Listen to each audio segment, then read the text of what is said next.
할렐루야. 좋으신 하나님을 찬양합니다. 오늘 8월 첫 번째 주일 함께 예배하시는 모든 성도님들 진심으로 반갑습니다. 환영합니다. 축복합니다. 또 가정에서 함께 예배드리시는 성도님들의 마음 가운데도 주님이 주시는 위로와 소망이 오늘 8월 첫 번째 주일 이 예배 가운데 함께 해주실 것이라고 저는 확실히 믿습니다. 이스라엘 백성들은 바로왕 통치하에서 고통받고 신음하면서도 왜 거기서 벗어나지 못했을까요? 저는 오늘 말씀을 준비하면서 생각해 보니까 많이 두려워했을 것이라고 봅니다.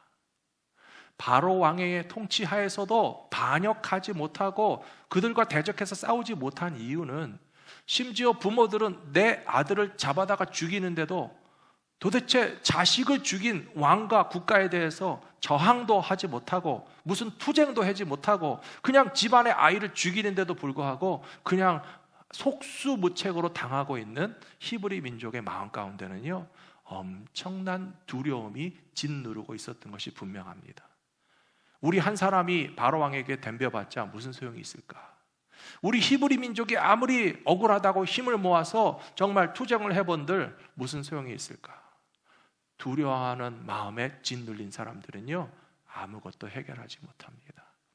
그러나 놀랍게도 하나님께서는 모세를 보내주시고 그 백성의 신음소리와 부르짖는 소리를 들으시고 이제 당신의 백성들을 구원하시기 위해서 모세를 사용하신 것 같이 하나님께서는 오늘날 우리들을 위해서도 독생자 예수 그리스도를 통하여 우리에게 진정한 자유와 해방을 주실 뿐만 아니라 하나님을 마음껏 예배하고 섬기며 살아갈 수 있는 하나님의 백성의 삶을 허락해 주신 것을 기억하시면서 두려워하지 마시고 구원의 주님이신 예수님을 의지하며 살아가시는 저와 여러분들이 다 되시기를 부탁합니다. 그래서 저는 오늘 본문 말씀을 가지고 어떻게 하여야 우리가 두려워하지 않을까 몇 가지로 말씀을 나누겠습니다. 첫 번째로 예수님께서 우리의 필요와 연약함을 아시기 때문에 그리고 우리의 필요와 연약함을 주님이 채워주시기 때문에 우리는 두려워할 필요가 없다는 것입니다. 코로나 바이러스 때문에 팬데믹이 시작됐을 때요, 사람들이 제일 두려워했던 것 중에 하나가 집에 휴지가 없는 걸 무서워하더라고요. 그래서 휴지가 없으면 어떡하나 그래가지고 마켓을 막 다니면서 살 수 있는 대로 다 휴지를 너도나도 사다가 보니까요, 조금 눈치가 빠르지 못하고 행동이 빠르지 못하신 분들은 어디를 가도 휴지가 없어가지고 어떡하나 두려워했어요. 하지만 지금은 괜찮습니다. 그리고 제가 알기로 휴지가 없어서 화장실에 못 가신 분 하나도 없는 것 같아요. 우리의 두려움은 사실 아무것도 아니에요. 속아 넘어가는 거예요. 지나친 두려움이에요. 우리의 삶에 대해서 공포심을 가져다 준 거에서 허둥지둥한다고 해서 문제가 해결되는 것이 아니고요, 주님은 우리보다 먼저 우리에게 뭐가 필요한지 아시기 때문에 우리의 필요를 채워주시는 주님이 우리의 삶의 모든 것들을 이 모양 저 모양으로 공급해 주시는 것을 바라보시면서 주님이 함께 계심으로 우리는 두려워할 필요가 없다 믿으시고 선포하시기 바랍니다. 오늘 읽으신 본문 말씀 6장 1절에 보시면 예수께서 떡을 가지고 축사하신 후에 앉아있는 자들에게 나눠주시고 물고기도 그렇게 그들의 원대로 주시니라. 달라고 하는 대로 계속 주셨다는 거예요. 배불리 먹었다고 그랬어요. 그리고 12제자는 그 남은 빵과 물고기의 부스러기를 12광줄이나 모았다고 성경에 분명히 기록되어 있습니다. 저는 예수님께서 5,000명을 먹이신 이야기를 읽을 때마다 참 많은 생각을 하게 됩니다.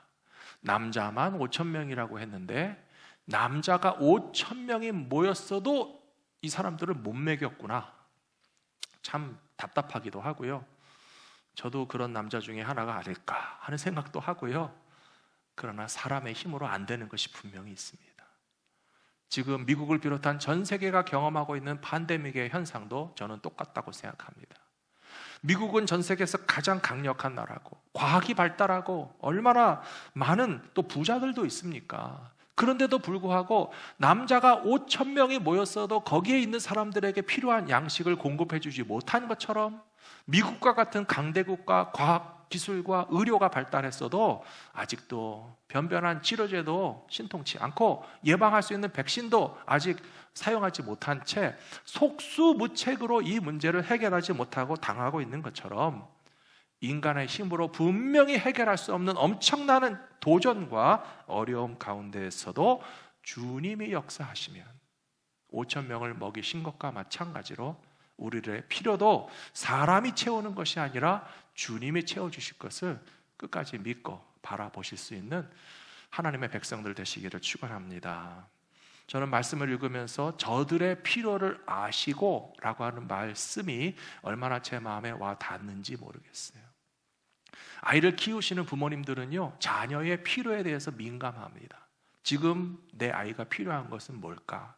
지금 내 자녀에게 해줘야 될 것이 무엇이고 내 아이가 꼭 필요한 것이 무엇일까를 부모들이 민감하게 파악하고 나면요, 또 그 다음에 어떻게 하죠? 즉시로 행동에 옮기시는 거예요. 여러분은 안 그러셨습니까? 얘가 뭐 필요한데 뭐 어떤지 말든지 나는 몰라, 그렇지 않았잖아요.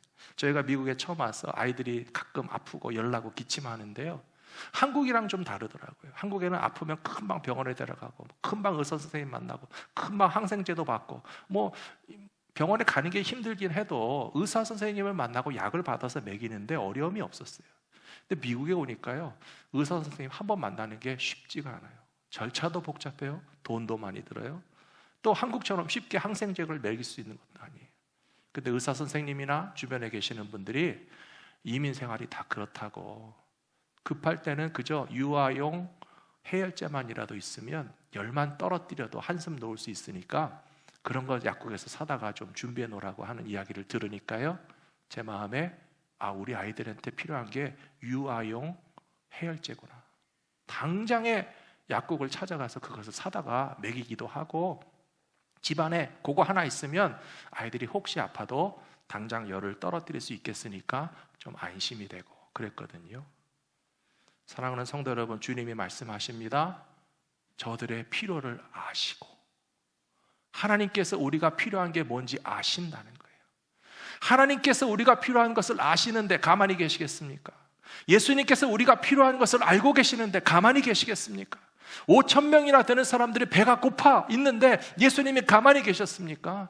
저들에게 먹을 것을 주어라 라고 제자들에게 명령하기도 하시고요, 당신이 손수 오병이어를 가지고 축복기도 하시고 감사기도 하시고 그것을 다 떼어서 나누어 주게 하니까 그 많은 사람들이 다 배불리 먹고 남게 되었던 것처럼 우리들은 무엇을 먹을까, 무엇을 마실까 근심하며 살 필요도 없고, 내 능력으로 이 많은 사람들을 먹일 수 없으니까 참 나는 무능하거나 좌절하거나 슬퍼할 필요도 없고, 우리의 필요를 아시고 채워주시는 주님이 함께 계신다는 사실을 확실히 믿고 나아간다면 주님께서 채워주시는 은혜를 경험하며 살아가게 될 것이라고 믿습니다. 사랑하는 성도 여러분, 예수님께서 5천 명을 먹이신 사건은요, 분명한 역사적 사실이지만 그러나 우리는 그것을 상징적으로 받아들일 필요가 있어요. 무엇을 상징하는가?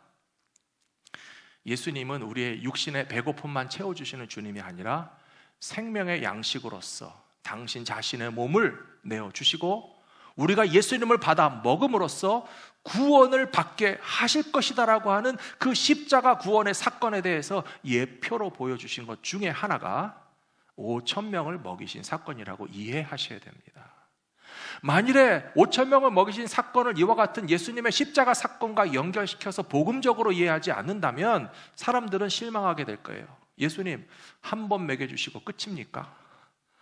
물론 한 번은 아니죠. 4천 명도 먹이시고 또 먹이셨는데요, 한 번 5천 명을 먹이신 그 기적의 사건이 함축하고 있는 그 상징적인 진짜 의미는 하늘로부터 내려오신 생명의 떡이신 예수님을 먹고 우리가 살아야 된다는 거예요.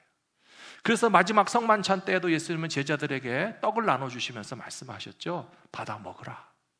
이것은 내 몸이니 너희를 구원하기 위해서 부숴서 나눠주는 나의 몸이다 라고 말씀하시면서 그 성찬을 통하여 생명의 양식이 되시는 예수님으로 받아 먹고 우리 모두가 만족하고 구원받게 하시려고 세상에 오신 것처럼 우리의 필요를 아시는 주님께서 이와 같이 물질적인 필요, 육체적인 필요뿐만 아니라 영혼의 양식까지 마음껏 공급해 주시는 주님이신 것을 확실히 믿으시기 바랍니다.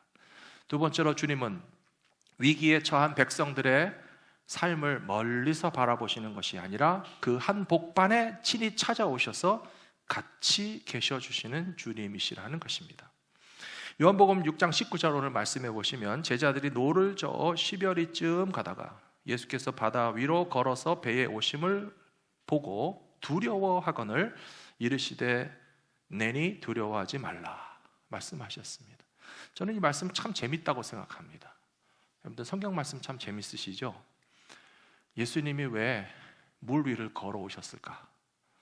물 위를 걸어오셔서 더 놀랬잖아요. 19절 말씀 보세요. 19절 말씀 보시면, 제자들은 그 풍랑 속에서 물결을 헤치고 노를 저어서 겨우겨우 한 12여리쯤 겨우 어떻게든지 전진하기 위해서 발버둥 치고 있는데, 그 풍랑이 있는 바다 위에 예수님께서 큰 배를 타고 오신 것도 아니고 항구에 탁 도달하게 한 것도 아니고 물 위에 예수님이 쫙 오시니까 놀랬겠습니까? 안 놀랬겠습니까? 참 재밌잖아요. 예수님은 왜 그러셨을까요? 우리가 그 의미를 잘 생각하셔야 돼요. 예수님이 걸어오셨다 혹은 가까이 오셨다 그랬지만요, 저는 생각해 봅니다. 아마 물 위를 그냥 날라오셨을 것 같아요. 얘들아, 걱정하지 말아라. 제자들은 막 물결이 있는 바다에서 몸부림치면서 이 풍랑을 헤쳐나가기 위해서 목숨을 걸고 막 투쟁하고 있는데, 주님이 싹 하고 그냥 물 위에 오셔가지고 나타나시니까 어이구 깜짝 놀라기는 했지만 예수님이시네, 순간적으로 안심하게 되는 거예요. 사랑하는 성도 여러분, 예수님은 우리의 고통과 괴로움과 근심과 두려움을 멀리서 바라보시지 않고 우리의 아픔의 현실 속으로 샥 달려오셔서 우리를 건져주시고 우리를 안심시켜 주시고 우리의 문제를 해결해 주시는 주님이 되시는 것을 확실히 믿으시기 바랍니다. 우리가 경험하고 있는 코로나 바이러스의 전염병의 공포도 마찬가지라고 생각합니다. 사람들은 굉장히 당황하고 있습니다. 어떤 인간의 힘과 경험으로 극복할 수 있는 것과 차원이 다른 것 같아요. 전 세계적으로 얼마나 많은 환자들이 발생했고, 그 중에서도 미국 안에서는 지금 450만 명 이상의 환자들이 생겨났을 뿐만 아니라 이미 코로나 바이러스로 사망한 사람들이 전국적으로 15만 명이 돌파했습니다. 전쟁이 난 것도 아닌데 어떻게 이렇게 인간의 힘으로 경험할 수 없는 어려운 일들이 우리에게 닥쳤을까? 두려운 마음도 있고 당황스러운 것도 있고, 심지어 의료진들도 정치인들도 과학자들도 다 지금 당황해서 어쩔 줄 몰라 합니다. 마치 갈릴리 호수에서 평생을 살아서 이 정도 파도, 이 정도 바람, 이 정도 물결은 우리가 이미 다 경험해 봤다. 근데 이번에는 정말 차원이 다른 거예요. 베드로도 놀라고 안드레도 놀라고 야고보와 요한도 이런 파도는 경험해 보지 못했기 때문에 어떻게 하면 좋을까라고 하는 문제의 한 복판 가운데 주님께서는 달려오셔서 저들을 안심시켜 주시고 저들이 안전하게 목적지에 도달하게 하심과 같이 오늘날 우리들에게도 그렇게 함께하여 주신다고 저는 믿습니다.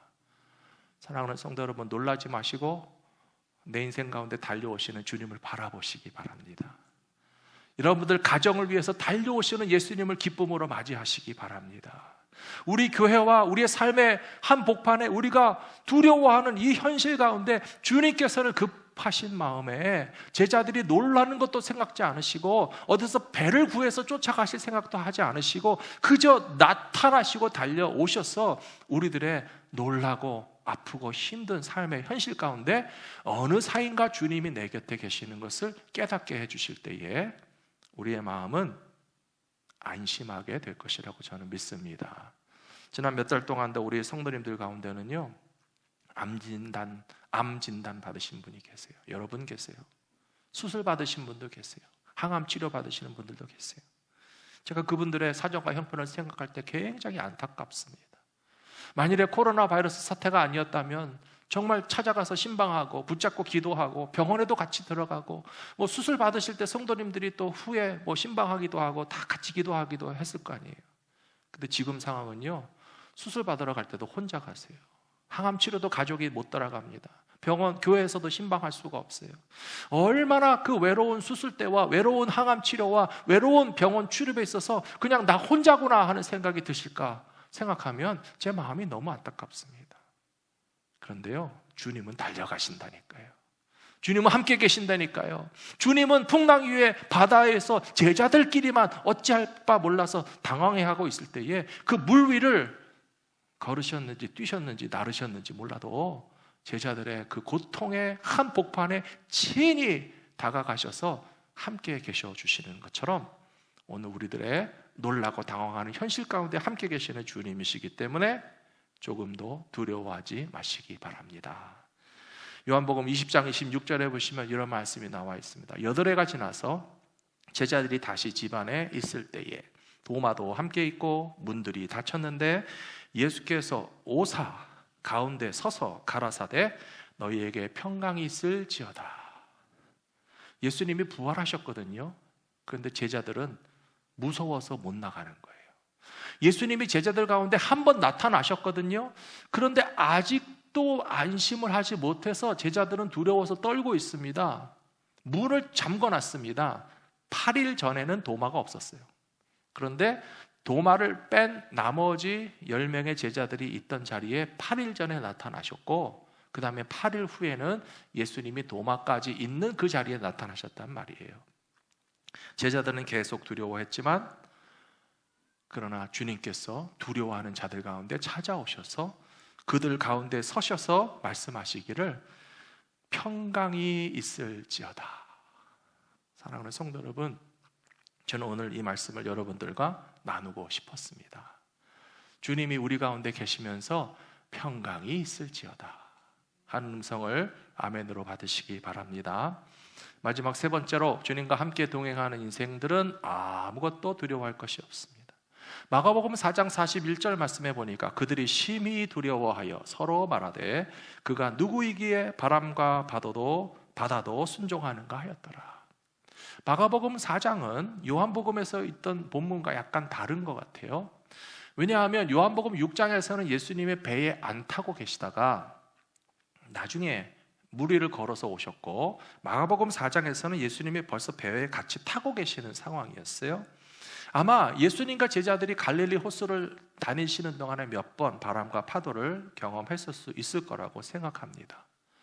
그런데 문제는요, 한 번 안심했다가 또 두려워하고 한 번 고비를 넘길 때는 참 다행이다고 생각했는데 또 다른 파도와 또 다른 풍랑을 만나면 또다시 연약해지는 게 우리의 약한 모습이라는 사실이 마가복음 4장의 말씀을 읽으면서 저는 생각이 났습니다. 저희 갈보리 믿음교회와 성도님들도 마찬가지입니다. 10년, 20년 평생 신앙생활 하시면서 어려움이 한 번밖에 없었습니까? 아마 10번도 있고 100번도 있으셨을걸요. 저도 우리 갈보리 믿음교회 성도님들과 신앙생활하고 목회를 하면서요, 여러 가지 시련을 다 겪어봤어요. 근데 시련이 오면 주님께서는 또 이길 수 있는 힘도 주시고요, 잠깐 안심하고 좀 편안한가 싶었는데 또 다른 파도가 오고 또 다른 풍랑이 오더라고요. 이제 교회에 여러 가지 이 도전적인 상황들, 모일 수 없고 또 성도들이 활동을 못하고 또 재정적으로도 여유가 없는 이 상황을 우리가 과연 어떻게 극복할 수 있을까? 우리가 경험해보지 못한 바람과 파도가 일어난다고 해서 우리가 당황하고 불안해하고 염려한다고 해서 과연 문제가 해결되겠습니까? 우리가 깨달아야 될 것은 예수님이 우리와 함께 계시다는 사실을 발견하는 것이 너무나 중요하다고 믿습니다. 마가복음 4장 38절 말씀해 보시면 지금 이 마가복음 4장에서 바람과 파도 때문에 고생하는 제자들과 함께 예수님이 배에 타고 계시는데요, 예수께서는 고물에서 베개를 베고 주무시더니 제자들이 깨우며 이르되 선생님이여 우리가 죽게 된 것을 돌보지 아니하시나이까 호소하고 있습니다. 고물과 이물을 아시나요? 고물은 뭐고 이물은 뭐죠? 배가 있으면요, 배 앞쪽에 뾰족하게 앞을 향해서 나가는 그 배의 앞부분 전진하는 거기가 이물이고요, 배의 뒤편 이렇게 키가 있고 노를 젓기도 하는 그 배의 뒷부분에 약간 넓적하고 편편한 부분을 고물이라고 부릅니다. 그래서 이 고물이 아니고 고물이라는 사실을 아셔야 돼요. 예수님은 뒤편에서 누워서 계셨어요. 분명히 파도가 치고 배가 흔들리고 제자들은 아우성치는데도 불구하고 예수님께서 그렇게 편안하게 주무시고 계셨다는 사실을 우리가 좀 기억할 필요가 있어요. 요란하게 허둥지둥한다고 해서 문제가 해결되는 것은 아니에요. 주님의 평강을 우리도 바라보면서 침착하시고요, 마음의 평강을 찾으시고요, 우리가 탄 배에 예수님이 같이 계시구나, 우리가 왜 이렇게 허둥지둥하면서 당황할까? 예수님을 찾아가서 잠을 깨우면서 소리도 지르긴 했지만 주님께서는 아무렇지도 않으시다는 듯이 그 바람을 멈추게 하시고 바다를 잔잔하게 하심처럼 주님의 말씀의 권세가 나의 가정과 나의 인생과 우리 교회와 이 세상 가운데 주님의 말씀의 권세가 역사하시면 이 험한 파도를 다 헤치고 우리가 목적하는 그 목적지를 향해서 끊임없이 나가게 될 것이라고 믿습니다. 어렸을 때 교회에서 부르던 노래 기억나시죠? 예수님이 말씀하시니 물이 변하여 포도주 됐네. 예수님이 말씀하시니 거친 파도가 잠잠해졌네. 기억나시나요? 근데 중요한 것은 후렴 구절이에요. 후렴 구절은요, 예수님 예수님 나에게도 말씀하셔서 새롭게 변화시켜 주소서, 그거거든요. 잘 생각해 보십시오. 또 3절 4절은 뭔지 아세요? 예수님이 말씀하시니 바디메오가 눈을 떴다네. 예수님이 말씀하시니 죽은 나사로가 살아났다네. 예수님 나에게도 말씀하셔서 새롭게 변화시켜 주소서. 포인트는요, 물이 변하여 포도주가 되는 기적, 파도가 잠잠해지는 기적, 바디메오가 눈을 뜨는 것도 필요하고 죽은 나사로가 살아나는 것도 중요한데요, 후렴 구절에서 예수님 나에게도 말씀하셔서 변화시켜 주소서라고 호소하고 있어요. 두려워하는 우리의 마음을 안심케 하시고, 놀라고 당황하는 우리들이 주님의 평안함을 배우게 하시고, 주님은 죽은 나사로도 살리시고 바디메의 눈도 뜨게 하시고 바람과 파도도 잠잠케 하시는 바로 그 주님이 나와 함께 계시다는 사실을 잊어버린 채 살아가고 놀라고 당황하는 우리들에게 주님 말씀하셔서 내 마음을 새롭게 하시고 내 믿음을 새롭게 하시고 강하고 담대한 믿음 가지고 살게 하여 주시옵소서 고백하시는 저와 여러분들이 다 되시기를 축복합니다. 마지막 나누고 싶은 말씀은 이사야 41장 10절의 말씀입니다. 하나님께서 구약시대에 이사야를 통해서 이스라엘 백성들에게 분명히 말씀하셨어요. 두려워하지 말라. 내가 너희와 함께 함이라.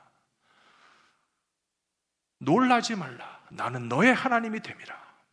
내가 너를 굳세게 하리라. 참으로 너를 도와주리라. 참으로 나의 의로운 오른손으로 너를 붙들리라. 사랑하는 성도 여러분, 우리의 삶이 어떤 파도와 풍랑과 시련과 전염병과 경제적인 위기가 닥쳐와서 우리 평생 이런 일은 겪어본 적이 없다 라고 할지라도 하나님께서 말씀하시고 예수님께서 말씀하시니 우리를 의로운 손으로 붙잡아 주시는 하나님의 능력을 의지하면서 기쁨으로 목적지까지 도착하게 되시는 모든 성도들과 우리 갈보리 믿음교회가 될 줄로 믿습니다.